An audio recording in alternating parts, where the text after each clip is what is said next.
Friends, welcome to secret of சமையல். இன்னைக்கு நம்ம பார்க்க போகிறது ஒரு சூப்பரான ஒரு ஸ்நாக் ரெசிப், ஒரு ஸ்டார்டர். இது வந்துட்டு நம்ம பன்னீர் வச்சு செய்ய போகிறோம். இது என்ன ரெசிப் அப்படின்னா பன்னீர் பட்டர் பெப்பர் ஃப்ரை. அதுதான் நம்ம இன்னைக்கு செய்ய போகிறோம். ரொம்ப ரொம்ப சிம்பிள், சீக்கிரமாக செஞ்சிடலாம், ரொம்ப ரொம்ப டேஸ்டியாக இருக்கும். இதை வந்துட்டு நீங்கள் அப்படியே சும்மாவும் சாப்பிடலாம், ஒரு ஸ்நாக் மாதிரி. இல்லை இதை சப்பாத்திக்குள்ளே வச்சு ரோல் பண்ணி காட்டி ரோல் மாதிரி கூட சாப்பிடலாம், ரொம்பவே சூப்பராக இருக்கும்.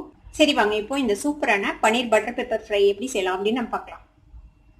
பன்னீர் வந்துட்டு நான் ஒரு 200 கிராம் இன்னைக்கு எடுத்திருக்கேன். இந்த மாதிரி கியூப்ஸாக வெட்டி வச்சுக்கோங்க. இந்த சைஸ் வந்து உங்களுக்கு எப்படி வேணுமோ அந்த மாதிரி வெட்டிக்கலாம். ஃப்ளாட்டாக வேணாலும் வெட்டிக்கலாம், இந்த மாதிரி கியூப்ஸாக வேணாலும் வெட்டிக்கலாம். இந்த மாதிரி வெட்டி வச்சுக்கோங்க. இப்போ இதுக்கு நம்ம ஒரு பேட்டர் ரெடி பண்ணணும், அதை ரெடி பண்ணிடலாம். ஒரு பவுல் எடுத்துக்கோங்க. இதில் வந்துட்டு 1 டீஸ்பூன் அளவுக்கு கார்ன்ஃப்ளவர் பவுடர் சேர்த்திக்கலாம். இப்போ 1 டீஸ்பூன் அளவுக்கு அரிசி மாவு சேர்த்திக்கோங்க. 2 டீஸ்பூன் அளவுக்கு மைதா மாவு சேர்த்திக்கலாம்.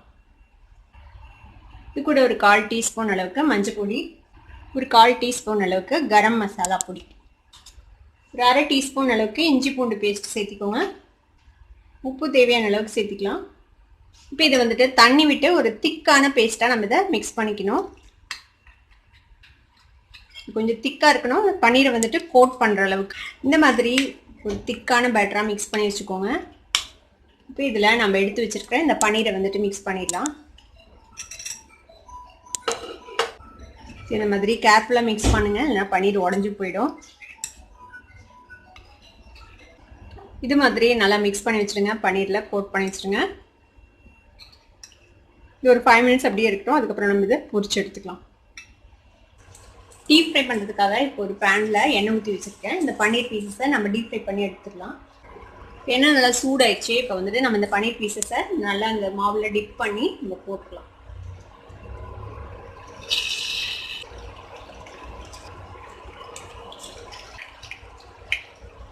இதை 2 சைடும் டர்ன் பண்ணி நல்லா கிறிஸ்பியாக பொரிச்சு எடுத்துக்கலாம்.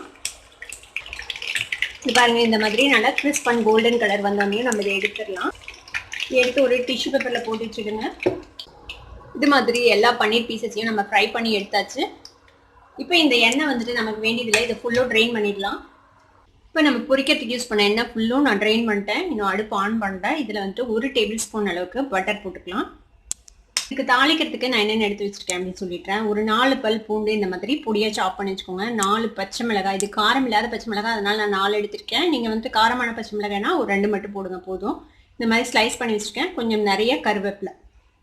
இப்போ அடுப்பு ஆன் பண்ணிக்கலாம். நம்ம பட்டர் மெல்ட் ஆக ஆரம்பித்ததும் இந்த பூண்டு, கருவேப்பிலை, பச்சை மிளகாய் அது 3 போட்டுடலாம். ஃப்ரை பண்ணிக்கோங்க. இந்த பூண்டு லேசாக வதங்கட்டும், அது வரைக்கும் ஃப்ரை பண்ணிக்கலாம். ஸோ ஃப்ளேமை வந்துட்டு கம்மி பண்ணி வச்சுக்கோங்க. ஓரளவுக்கு வதங்கிடுச்சு நம்மளோட பூண்டு, பச்சை மிளகாய் எல்லாம்.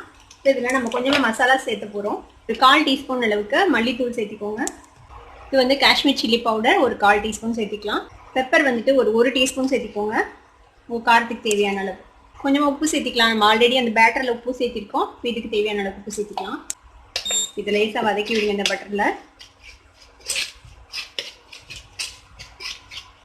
இதில் கொஞ்சமாக தண்ணி சேர்த்திக்கலாம். ஒரு 2 டேபிள் ஸ்பூன் அளவுக்கு தண்ணி. இப்போ இந்த மசாலாஸ்லாம் நல்லா வதங்கிச்சு. இப்போ நம்ம ஃப்ரை பண்ணி வச்சுருக்க இந்த பன்னீர் சேர்த்திடல. இந்த பன்னீர் இதோட சேர்த்து டாஸ் பண்ணிக்கோங்க.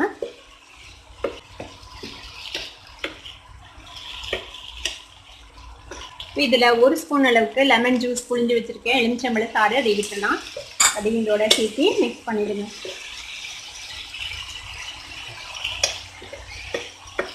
அவ்வளோதான், நம்மளோட பன்னீர் பட்டர் பெப்பர் ஃப்ரை ரெடி ஆயிடுச்சு. அடுப்பு ஆஃப் பண்ணிடலாம். சூப்பராக கோட் ஆயிடுச்சு பாருங்கள் எல்லா மசாலாவும். வீட்டை கொத்தமல்லி தலை இருந்தது தான் இதுக்கு மேலே போட்டுக்கலாம். இப்போ எங்கிட்ட கையில் இல்லை கொத்தமல்லி தலை, அதனால் நான் ஆட் பண்ணல. அடுப்பு ஆஃப் பண்ணிடலாம். இந்த சூப்பர் டேஸ்டியான பன்னீர் பட்டர் பெப்பர் ஃப்ரை நீங்களும் ட்ரை பண்ணி பார்த்துட்டு எப்படி இருந்தது அப்படின்னு கமெண்ட்ஸில் ஃபீட்பேக் கொடுங்க. இந்த வீடியோ உங்களுக்கு பிடிச்சிருந்தா சப்ஸ்கிரைப் பண்ணுங்கள், பக்கத்துக்கு பெல் ஐக்கானை கிளிக் பண்ணுங்கள். அப்போ தான் என்னோட நோட்டிஃபிகேஷன்ஸ் உங்களுக்கு வந்து சேரும். லைக் பண்ணுங்கள், ஷேர் பண்ணுங்கள். தேங்க்யூ ஃபார் வாட்சிங் this video viewers. Bye bye.